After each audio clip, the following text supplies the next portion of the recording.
Okay, everyone, welcome to week one of the 100 Days of Longevity. And this week we're going to be talking about mostly the foundations of longevity. So, thinking about movement, hydration, and protein. But we are going to encompass a whole host of array of topics over the next 3 months. But I just want to start with the basics so that when you start to think about your program, you can think about why I've programmed you what I have. Um, and then maybe have a think about some of the content we're talking about today so that you can then ask me questions about it. So this week we're thinking, like I've said, about movement, hydration, and protein. Sounds really basic, but the scientific evidence is very clear here. And these are arguably three of the most important levers for extending both health span and lifespan. Sleep is a big one too, but we'll cover that in another week. So, when we're thinking about longevity, I don't want you to think about just the number of years that you live, but the quality of those years. I quite like the work of Peter Attia, who uses the term centenarian decathlon, so like the 10 physical tasks you'd want to be able to do in the last decade of life. And sometimes really thinking about that, like thinking, I know it sounds quite morbid, but actually, if you think of it as actually quite enlightening or choice, or going into it with choice, if you like, what would you like to do in that last 10 years? Would you like to be able to lift your grandchildren? Would you like to be able to get into and out of a car by yourself? Would you be able to like to live independently? Do you want to put your groceries away? Do you want to be able to pick out stuff from the car? Like really think about it and try to think about it with love for yourself. Like what would you like to be able to do? Because that's what we're setting ourselves up for. You know, if you still want to be able to go for walks, or even run, who knows, then you need to have good like ankle strength and stability. If you want to be able to do off terrain walking, then that requires a lot more balance. If you want to be able to put groceries up above, then we require some sort of pressing strength. If you want to be able to pick your grandchildren up, you're going to have to work on that sort of pull strength. Um, so lots of things to think about that many people tend to neglect in their training. So you really want to think about and what we want to achieve in our last decade is going to be very different for everyone, but it allows us to then think about how we're structuring our training now for our current goals, but then also those for our future goals. Um, Everything that we're doing in this challenge is reframing our mindset a little bit. Now, having aesthetic goals and performance goals is absolutely fine as a dual role, but I really do believe like having this mindset shift about making our home just a really functional, lovely place to be as best we can. You know, things happen. We're not going to have control over our health all the time, but it feels really nice to know that you're honoring yourself and providing yourself with self-love, not just for the current version of you, but also for the future version of you. So let's think about movement a little bit because exercise we know is a really powerful tool for longevity, but also for our current health. There's lots of large scale cohort studies that continuously show that people who exercise regularly reduce all-cause mortality risk by up to 40%. And it's pretty much the longevity drug. So the mechanisms are profound. Strength training, we know that strength training stimulates protein synthesis, it preserves lean muscle mass, and it combats this sarcopenia, so this natural age-related decline in muscle tissue that typically starts scarily in our 30s, but really starts to accelerate from the age of 50, which is why hitting it where possible in sort of your late 30s, 40s is ideal. But the research shows that even people that start strength training in their 70s can really see huge changes in that protein synthesis and preservation of lean mass, which helps to it function as they age. So there's no too late. It's never too late. Um, we know in addition to preserving lean mass, we also know that resistance training improves insulin sensitivity, so it helps us with blood sugar regulation, it helps with bone mineral density, so keeps strong, healthy bones, and it helps us retain functional independence as we age. So if you're not strength training, please, please consider it. That's why we've embedded it in this challenge. It's really important. I know it can be really tempting to skip. It's 7:30 when I'm recording this. I still have my strength training session to do. I am going to do it. I don't want to do it, you know. But I'm going to because I also didn't want to do it yesterday and I didn't do it then. And we can't do that every day. Some days is fine. Can't do it every day. Um, Aerobic training is another one. Aerobic training enhances mitochondrial density, it improves vascular health generally, and it improves our maximal aerobic capacity. So, maximal aerobic capacity, which is also known as VO2 max, is one of the strongest predictors of life expectancy. And data is very clear, and it shows that cardiorespiratory fitness is a strong predictor of longevity, more so even than smoking or diabetes status. So, really, what that means is your aerobic health and your aerobic condition is really important for how you're going to age and function. And this is where the diet becomes really confusing between the two because sometimes it's really confusing when I'm saying to you, okay, so you've got to fit in strength training, you've got to fit in cardiovascular training, and all these other things. And that's why I'm here to help you because here to help you claim that balance and sort of get that mindset of I am someone that hybrid trains. I'm someone that is looking after both.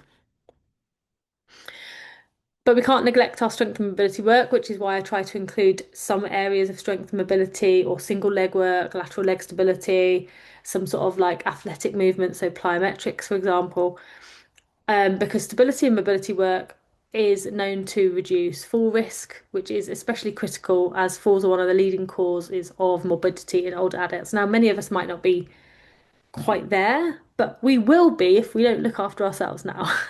So, in practice, this is why the program balances strength sessions with your cardiovascular activities, potentially even some other forms of resistance training like Pilates.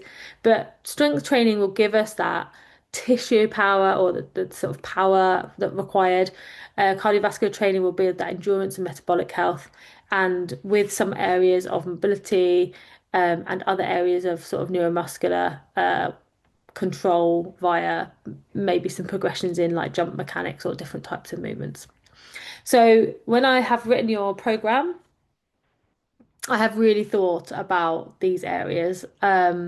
And we might need to tweak a focus of them with you, and I'm happy to do that. So if you are on a call version, let's have a call. If you're not on a call version but you want to talk over anything, that's fine. We can add that on. That's not a problem.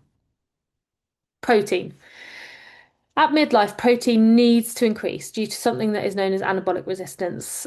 Simply put, our bones become less sensitive, not our bones, our muscles become less sensitive to signals that tells us to grow in response to protein and resistance exercise.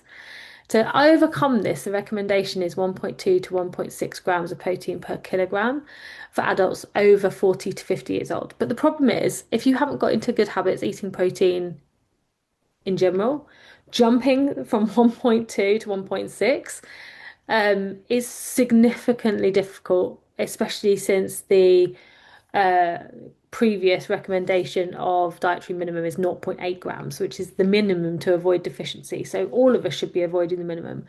It's quite difficult to hit 1.2 to 1.6 grams in general, let alone if you're someone that isn't used to it. So we do it slowly, slowly. I'm not expecting you to suddenly go to, 120 grams of protein a day, nor do I necessarily expect you to track it if you're not somebody that tracks food. But let's just talk about the literature a little bit more. We know that higher protein intake is consistently associated with reduced frailty and better physical performance in older adults. We know from some trials that women consuming around about 1.5 grams per kilos whilst resistance training significantly improve muscle strength and reduce fat mass compared to controls. And in studies that have followed older adults for years, it showed that higher protein intake was protective against loss of lean mass. So protein isn't just about muscle because it is important for muscle and lean muscle mass retention. But it's not just about muscle, it's also critical for immune function, hormone function, enzymes, neurotransmitters, and also your recovery. In fact, insufficient protein is linked to poor outcomes in everything from wound healing to cognitive decline. So, practically, this means well, this is the important point trying to distribute protein evenly across the day, around 20 to 40 grams per meal, to maximize muscle protein synthesis. So it doesn't have to be protein powder. You just have to consciously think, where is the protein on my plate? So it could be Greek yogurt, it could be a whey protein, it could be lean meat, it could be beans, lentils, chickens. Uh, Plant proteins do count, but you might need slightly larger servings to match the leucine content, which is a key amino acid for triggering muscle growth. And that's certainly something that we can talk about on an individual basis. The marketing for protein at the moment is wild. Like you don't need to be completely crazy about it, but it's something that you should definitely start to think about and staggering through your day. Hydration is often overlooked, but it becomes even more important as we age. And this is because the kidneys are less able to concentrate urine and thirst sensitivity declines, which means that older adults are more prone to dehydration without even realizing it. We already know that famous stat 1 to 2% of dehydration impairs cognitive performance, mood, and exercise tolerance. And even as somebody who knows this, I will still fail to drink my water on a regular basis. And the only way that I have found that I do it is to have one water bottle that I literally carry around everywhere with me. And I have it in the house and I follow it, it follows me around. And that has assured that I drink. But if I don't do that, I won't drink. And I've had to get to know that about myself to force myself to drink. So think about things that you can do that are going to kind of habit stack your hydration. It's not good enough to say, I don't like water, I don't drink. Like, no, it's not about liking. It's about like basic physiology. You need to drink water. Guidelines, there's different guidelines, but the European Food Safety Authority recommends 2 litres a day for women and 2.5 for men, but that's nuanced. This does include fluids from food, but 6 to 8 glasses of water around exercise is a good balance unless you're doing anything more endurance based. Um, we know that some of the research suggests that chronic underhydration is linked to accelerated biological aging and higher risk of chronic disease. So it's not even just about feeling better day to day or having less appearance of wrinkles. It might literally affect your cellular aging. So try to get in some water. I try to have 2 of these big bottles, not including my coffee, tea, whatever else, food, which I know is plenty enough. And I don't always hit that, but I know like having that kind of visual because I would forget if I've had 4 glasses or 6 glasses or 8 glasses. And I'm quite lazy. I don't, if I'm lazy, I don't just get the cup out of the thing, but I will drink my water bottle. So this is why we're going to start with these three this week. I want you to think about your program and I want you to highlight I want it to feel important to you. I want you to get your strength training in. I want you to get your cardiovascular exercise in. I want you to consider your protein intake. I don't need you to do anything revolutionary, but I want you to think about it and I want you to reach out if you're not sure how to hit your protein targets. And I really want you to think about drinking more water this week. This is why we start with these three: movement, protein, and hydration. They work synergistically. Without movement, you don't stimulate muscle or bone, no matter how much protein you eat. Without protein, your body can't repair or adapt to training stress. And without hydration, none of your metabolic and recovery process will run efficiently. So these are the levers that protect muscle mass, aerobic capacity, and metabolic health. And they are the three biggest determinants of how well you are going to age. More importantly, focusing on longevity is more sustainable than just focusing on aesthetics. They are a valid goal. I'm not taking that away from you. Nothing wrong with wanting to lose some fat mass, nothing wrong with wanting to change your musculature shape. However, the deeper driver here is maintaining independence, vitality, and health span. And the beauty is when you train for longevity, aesthetics often follow naturally. So this week, your goal is simple: move with purpose in your strength, in your conditioning exercises. Prioritize your protein at each meal. Aim for 1.2 to 1.6 grams a day, but if you're not someone that tracks, then just aim to have a good palm-sized portion of protein with every meal that you're having. Um, Stay on top of your hydration, ideally around 2 litres a day, but more if you're training in hot conditions or doing extended, 30, 40 plus minutes of endurance exercise. These are the foundations which everything else builds. Nail these and you'll have set the stage for the next 99 days and for decades ahead. So I'll see you in next week where we will think a little bit more about recovery, sleep, and mindset.